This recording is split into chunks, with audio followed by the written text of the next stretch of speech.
This is the Lone Creator YouTube. We hope this video helps. You start by combining prerequisites and the first actionable steps. Confirm your Visual Studio 2022 edition and which workloads are already installed so you avoid duplicates.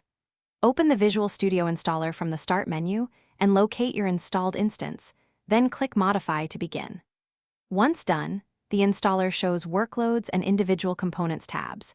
Make choices now because this controls features and disk usage. Make sure to run the installer as administrator if you need system-level components.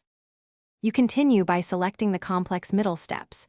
Pick the primary workloads that match your projects, for example, NET Desktop, ASP, NetWeb, or C++ development. Then switch to individual components to add precise SDKs, compilers, or language packs you actually need, which reduces bloat.